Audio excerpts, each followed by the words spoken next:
Best varicose veins చికిత్సనే పొందండి. నొప్పి లేని చికిత్స కోసం సంప్రదించండి ఎబిస్ హాస్పిటల్. నమస్తే రమగారు. నమస్తే జయ. రమగారు, మనకి వైకుంఠ ఏకాదశి ఉంది. ఉత్తర ద్వారం ద్వారా స్వామివారిని దర్శించుకోవాలని ప్రతి ఒక్కరూ కోరుకుంటారు. మీరేం చేసేవారు? మీరు ఎప్పుడైనా వెళ్ళారా అట్లా స్వామిని? ఎక్కడైనా ఏదైనా ఆలయంలో దర్శించుకునే అవకాశం దొరికిందా మీకు? చాలా ఏళ్ల క్రితం భద్రాచలం వెళ్ళాను నేను. ఎప్పుడో మా అమ్మ మా పెద్ద బాబా కూడా ఉన్న రోజుల్లో, ఎప్పుడో చాలా కాలం క్రితం. నా పెళ్లి కూడా కాలేదు. ఒకటి ఏకాదశికి భద్రాచలం వెళ్ళాం. రష్, భయంకరమైన రష్. ప్రతి ఆలయం అలానే ఉంటుంది కదండి, ఇంచుమించుగా. అంటే అదేదో విశేషమైన ఆలయం కాబట్టి అని అనుకోవడానికి వీల్లేదు. ఇప్పుడు ప్రతి విష్ణు ఆలయము ప్రతి చోట ఉత్తర ద్వార దర్శనానికి బారులు తీరుతారు. శ్రీనగర్ కాలనీ వెంకటేశ్వర స్వామి దేవాలయానికి ఇక్కడ ఉన్న శివాలయపు సందులించి ఉంటాయి. అవును, మెయిన్ రోడ్ నుంచి లైన్, శివాలయం సందులోంచే లైన్ ఉంటుంది. నిగమాగమ అవతల బయట వైపు నుంచి లైన్ ఉంటుంది. ఇంతే. ఇంకా మామూలుగానే ఏకాదశి ఉపవాసం ఉంటాను. ఈ మధ్య కాలంలో ఎప్పుడు వెళ్ళలేదు. ఎప్పుడు ఎక్కడికి వెళ్ళేది. మొన్న మన టీటీడీది ఆన్లైన్ ఇది వేశాను. అసలు ఆ ఆన్లైన్ డిప్పు ఎవరికి వస్తుందో ఎప్పుడు రాదు. నాకు 2 ఏళ్ళ నుంచి వేస్తున్నాను. ప్రతి నెల ఎందుకు నీకు రాదు మానేయమంటారు మా వాళ్ళు. ఆ 18వ తారీఖు 10 అయ్యేసరికి నాకు చేతులు దురద పెట్టేస్తాయి, వేసేసేయాలి. రాదు. ఎప్పటికైనా లక్కీ డిప్ వస్తుందేమో అని చూస్తాను. నాకు అవకాశాలు ఉన్నాయి జయ, నా దారిని నేను వెళ్ళటచ్చు. మామూలు టికెట్లు తీసుకోవచ్చు. ఏదైనా కొంచెం పరిచయం ఉపయోగించుకునే అవకాశం కూడా ఏదో భగవంతుడు రాసి పెట్టాడు. కానీ నేను ఈ అదృష్టాన్ని పరీక్షించుకోవాలని ఉంటుంది. సస్వేమిరా రాదు. ప్రతి నెల టెన్షన్గా 10వ గంటకి 1 నిమిషం ఆలస్యం చేయకుండా దానికి 5 నిమిషాలు ముందే లాగిన్ అయిపోయి కూర్చుంటా. అంత టెన్షన్గా చేసే పని నిజంగా నాకు తెలిసి ఇంకోటి లేదు నా జీవితంలో. అయినా కూడా 2 సంవత్సరాలు అంటే దాదాపుగా 24 నెలల పైన, 28, 29 నెలల నుంచి వేస్తున్నా. ఎవ్రీ మంత్ వేస్తాను నేను, కానీ రాదు. అలాగే ఇది కూడా వేసాను, రాలేదు. సరే భగవంతుడు ఆజ్ఞ లేదని అంతే అనుకుంటా. దండం పెట్టుకుని మామూలుగా మన దేవాలయాలకు వెళ్తే విపరీతమైన రష్ ఉంటుంది జయ. నేను ఏం చేస్తున్నానంటే అందరూ అనుసరించే విధానమే. అదేదో ఒక టీవీ ఆన్ చేస్తారు, అలా ఉత్తర ద్వారాల్లో అక్కడ ఇక్కడ ఎక్కడో అన్నీ చూపించేస్తారు. రంగనాథుడిని కూడా దర్శనం చేసుకుంటా. నేనైతే జయ టీవీకి వెళ్ళి దండం పెట్టేసుకుంటా, చూస్తూనే ఉంటా. భద్రాచలం చూపిస్తారు, మన తిరుమల తిరుపతి చూపిస్తారు. ఎస్బీసీకి వెళ్తే వాళ్ళే కనపడతారు కదా. అక్కడి నుంచి మనకి చుట్టుపక్కల ఉన్న కొన్ని దేవాలయాలు కూడా కవర్ అవుతాయి. రంగనాథుడు కనిపిస్తాడు శ్రీరంగం నుంచి. వాళ్ళు ఏమేమి దేవాలయాలు వేస్తారో మొత్తం అన్ని దేవాలయాలు చూసేస్తాము హాయిగా. అక్కడికే వెళ్తే ఇంత బాగా అవుతుందా అవదో? తోపులాటలు, తనలాటలు, మధ్యలో పోట్లాడుకోవటాలు. దేవాలయాన్ని చూడగలుగుతాం. అదే మనం ఇంట్లో నుంచి అన్ని చూసేస్తాం. అన్ని చోట్లకి దండాలు పెట్టేస్తాం. అలా అనుకొని మనం తృప్తి పడాలి. నేనైతే అదే అనుకుంటా. నీకు ఎప్పుడు కూడా క్షేత్రంలో నివసించటము, నిలబడ్డము, క్షేత్రపు గాలిని పీల్చటం, ఆ వాతావరణంలోకి వెళ్ళటం, మాంసనేత్రంతో భగవంతుణ్ణి స్వరూపంతో దర్శనం చేయటం, అవన్నీ విశేషమే. సూక్ష్మంలో మోక్షం టీవీ. అంతే. ఏం చేస్తాం? నేను అన్ని చోట్ల శ్రద్ధగా దండం పెట్టుకుంటా, తర్వాత చెప్పుకుంటాను. ఆయన ప్రత్యక్షంగా చూసే అవకాశం ఏనాటికి ఇస్తావో కదా, ఎప్పటికో ఇస్తావు, వస్తుంది ఎప్పుడో. కానీ ఈ లోపల చక్కగా కెమెరా కాబట్టి దగ్గర నుంచి స్వామివారి తల దగ్గర చటా చూపించి సర్వాంగంగా సుందరంగా ఎట్లా అలంకరించారో స్వామివారిని, అంత కళాత్మకంగా ఎట్లా తయారు చేశారు ఆ ప్రతిమలు, అవన్నీ చూసేసి గోవిందా గోవింద అనుకోవటం, దండం పెట్టుకోవటం. ఏకాదశి నేను ప్రతి ఏకాదశి ఉపవాసం ఉంటారు. వైకుంఠ ఏకాదశి సేమ్ డిట్టో ఇదే. అయితే మనకి దీనికి విశేషంగా చెప్పేది ఏంటంటే, దీన్ని వైకుంఠ ఏకాదశి ముక్కోటి ఏకాదశిగా చెప్తారు. పుష్యమాసంలో వస్తుంది. ధనుర్మాసం ప్రారంభమయ్యి సూర్యుడు ధనురాశి నుంచి మకర రాశి లోపలికి నడిచే మధ్య మార్గంలో ఈ ఏకాదశి వస్తుంది. ఇప్పుడు స్వామివారు వైకుంఠంలో ఉన్న ఉత్తర ద్వారాల నుంచి కనిపించాడని, ఆ ద్వారాలని స్వామి స్వయంగా తెరిచి ఆయన అక్కడ దర్శనమిచ్చాడని చెప్తారు. ముక్కోటి దేవతలకి దర్శనమిచ్చాడు, ముక్కోటి దేవతలతోటి దర్శనమిచ్చాడు.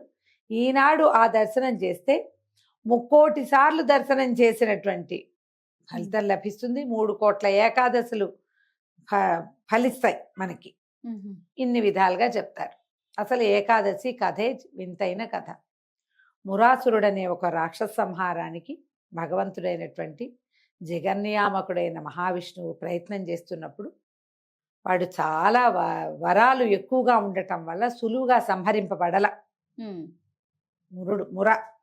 మురాసురుడు, వాడి పేరే ముర అంటారు. అయితే ఈయన ఏం చేశారు, ఒక గుహలోకి వెళ్ళి అతన్ని సంహరించడానికి సరిపడా ఆయుధ స్మరణ కోసం ఒకంత విశ్రాంతి తీసుకున్నాడు. ఆయన విశ్రమించి ఉన్నప్పుడు ఆయన శక్తులన్నీ ఏకీకృతంగా ఉండి సేనావస్థలో ఉన్నాడు. ఈ మురాసురుడు లోపలికి ప్రవేశించి స్వామివారి మీద దాడి చేయబోయాడు. ఈ నిద్రించి ఉన్న స్వామిలోంచి ఒక అద్వితీయమైన శక్తి బయటికి వచ్చి మురాసురుడిని సంహరించిందట. ఆ తనలోంచి బయటకు వచ్చినటువంటి ఆ శక్తికి భగవంతుడు ఏకాదశి స్వరూపిణి కమ్మని ఆశీర్వదించాడు. నీది ఏ రోజున నీ ఏకాదశి తిథి వస్తుందో ఆ రోజున ఉపవాసం చేసిన వాళ్ళకి 1,000,000 ఉపవాసాల ఫలితం లభిస్తుంది. నెలంతా ఉపవాసం ఉండకపోయినా పర్వాలేదు. ఏకాదశి నాడు ఉపవాసం ఉంటే నెల రోజులు ఉపవసించిన ఫలితం లభిస్తుంది. ఈ ఉపవాసం అంటే సింపుల్, కళ్ళు మూసుకుని అన్నం మానేయటం అని రాసుకుంటాం మనం కాదు. ఉపసమీప వసనము. స్వామివారి అసలు ఉపవాసం అంటేనే సమీపంలో నివసించటము. స్వామివారి సమీపంలో ఉండటం. స్వామివారి సమీపంలో ఉంటే మనం వైకుంఠం వెళ్తామా? కాదు. స్వామి నామస్మరణ చేసుకుంటాం. అప్పుడు స్వామి దగ్గర మనం ఉన్నట్టు. మన దగ్గరే స్వామి ఉంటాడు. నువ్వు నామం చదువుతూ ఉంటే ఉంటాడు కదా మన పక్కన.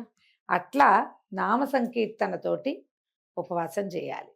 అయితే ఈ కాలంలో ఈ మురాసురుడు విష్ణువుకి దొరకకుండా ఉండడానికి బియ్యంలో దాక్కున్నాడని, ధాన్యంలో.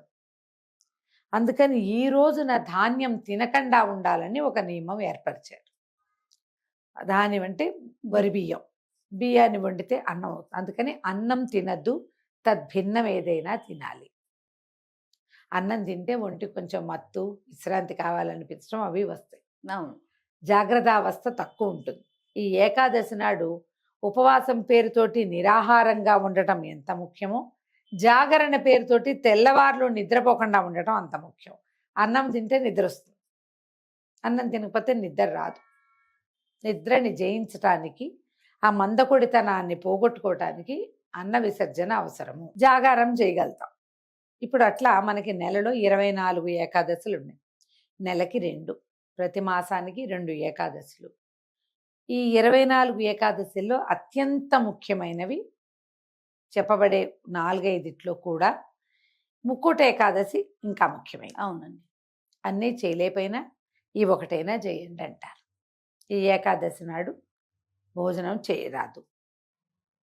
నిద్రించకుండా ఉంటే మరీ మంచిది. ఒకవేళ నిద్రించకుండా ఉండగలిగితే జాగరణ చేసి ద్వాదశి నాడు పారణ చేసుకోవాలి. ఈ రోజున భగవంతుడు ఉత్తర ద్వారం నుంచి దర్శనమిస్తాడు. ఉత్తర ద్వారం నుంచి ప్రతిష్ట కలిగిన దేవాలయంలోని స్వామిని గనక మనం చూడగలిగితే మోక్షం లభిస్తుందని శాస్త్రవచనం అట్లా చెప్పబడింది. రమ్మగారు, ఉత్తర ద్వార దర్శనమే ఎందుకు ప్రత్యేకించి చెప్పబడింది?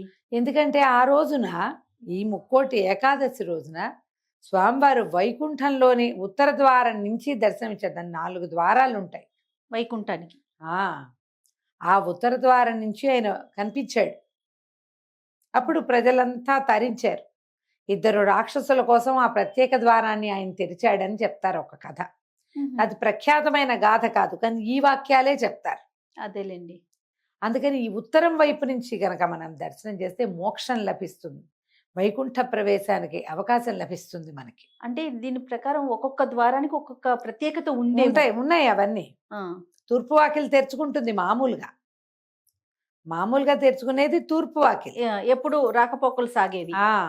ఇప్పుడు ఇది తూర్పు అనుకో, దీనికి ఎడం వైపు ఉన్నది ఉత్తర ద్వారం, అంతేగా. అవును. కుడివైపు ఉండేది దక్షిణము, ఎడం వైపు ఉండేది ఉత్తరం, వెనుకున్నది తూర్పు పడమర. ఇప్పుడు ఈ వైపు ద్వారం తెరవబడింది. ఆ రోజు ఆయన అక్కడ దర్శనం ఇచ్చాడు. అది మహోత్కృష్టమైన దర్శనంగా, తర్వాత ఆ రాక్షస సంహారం జరిగిన రోజుగా విశేషంగా కనపడుతుంది. ఇది ఇంతకు ముందు నిద్ర లేచాడు కదా, ఉత్థాన ఏకాదశి చేశారు. ఎప్పుడు చేసాం మనం? కార్తీక పౌర్ణమి. కార్తీక పౌర్ణమి తర్వాత మార్గశిర పౌర్ణమి అయిపోయింది. కార్తీక పౌర్ణమి అంటే అదే కార్తీక పౌర్ణమి ముందున్న ఏకాదశి కార్తీక మాసంలో వచ్చింది. కార్తీక మాసం తర్వాత ఇలా మొదటి ఏకాదశి తర్వాత బహుళ ఏకాదశి వచ్చింది. మార్గశిర శుద్ధ ఏకాదశి గీతా జయంతిగా చేసుకున్నాం. మార్గశిర బహుళ ఏకాదశి గడిచిపోయింది. పుష్యశుద్ధ ఏకాదశి తొలి ఏకాదశి స్వామివారి నిద్ర లేచిన తర్వాత ఇదో మళ్ళీ 4వ ఏకాదశి నాడు దేవతలందరికీ ఉత్తర ద్వారం నుంచి దర్శనమిచ్చాడు స్వామి. అవును. అందుకని ఇది దేవాలయాల్లో కూడా తప్పకుండా ఉత్తర ద్వారం వైపు నుంచి దర్శనం చేయిస్తారు. వైకుంఠంలో స్వామిని దేవతలు చూసినట్టుగా మానవులందరూ దేవాలయాలకి ఉన్నటువంటి ఉత్తర ద్వారాల్లో స్వామివారిని దర్శిస్తారు. ఎంత చిన్న దేవాలయానికైనా ఉత్తరం వైపు ద్వారం ఉంచుతారు. ఆయన ఆ ద్వారం తెరిచాడు కాబట్టి, ఆయన అట్నుంచి వచ్చాడే కాబట్టి ఆ రోజున మనం అక్కడ చూస్తే కనుక ఎట్లా వీళ్ళ దేవతలందరూ మోక్ష సాధనకు అర్హులు అయ్యారు, మనం కూడా అలాగే అవుతాం. అందుకోసమని ప్రత్యేకంగా ఈ ద్వార దర్శనం చేయిస్తారు.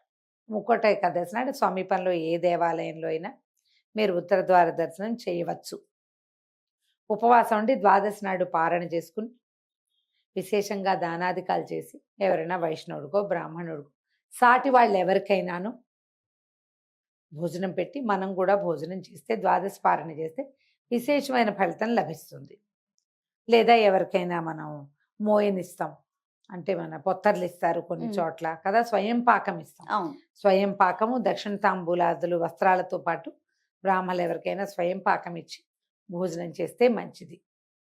ఎవరెవరికి ఏ ఏ అవకాశం ఉంటే ఆ అవకాశాన్ని వినియోగించుకోవచ్చు. ఒకవేళ ఇంత ఉపవాసంగా ఉండలేరు, అనారోగ్యస్తులు, పెద్దవాళ్ళు, ఆడవాళ్ళు, గర్భిణీ స్త్రీలు, చంటి పిల్లల తల్లులు, ఉపవాసమే ఉండలేని వాళ్ళు ఉంటారు. అన్నం బియ్యంతో చేసిన పదార్థాలు వదిలిపెట్టినా కూడా పనికొస్తుంది.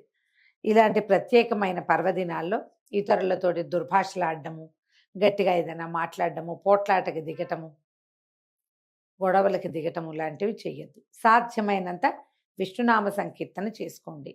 విష్ణు సహస్రనామ పారాయణ కానీ భగవద్గీత పారాయణ కానీ ఏదైనా చేసుకోవచ్చు. ఒక్క నామ సంకీర్తన తీసుకుని గోవిందనామాలు లాంటివి చదువుకున్నా కూడా మంచిదే. మిగిలిన అన్నం ఈ టిఫిన్ కూడా తినలేమండి, అన్నమే కావాలి, పిల్లలకి పాలు ఉండాలి, తల్లికి ఓపిక ఉండాలి, అన్నం తింటే తినండి, దండం పెట్టుకోండి. అన్నాన్ని మాదొక పద్ధతి ఉంది, ఒక ప్రత్యేకమైనదే, ప్రఖ్యాతమైనది కూడా. పొద్దున వంట చేసి స్వామివారికి నివేదన చేసేసేయండి. నివేదించిన అన్నం ప్రసాదంతో సమానం కాబట్టి అంత తప్పు లేదు. అందరికీ కాదు అమెండ్మెంట్, చేయలేని వారికి. నామ సంకీర్తన ఎవరైనా చేసుకోవచ్చు. ఇందులో చాలా మంది అడుగుతారు, అంటే ఇంట్లోకి బహిష్టులో చేయొచ్చా అని. అమ్మ దయచేసి అలాంటి ప్రశ్నలు అడగండి, మేము మీ విజ్ఞతకే వదిలిపెడుతున్నాము. అది సాధారణమైన వాళ్ళంతా చేసుకోవచ్చు. ఈ ఏకాదశి కుదరకపోతే వచ్చే ఏకాదశి చేసుకుందాం అంతే. ఆరోగ్యం బాగున్నప్పుడు చేసుకోవచ్చు. అది రైట్. నమస్తే రమ్మగారు. నమస్తే.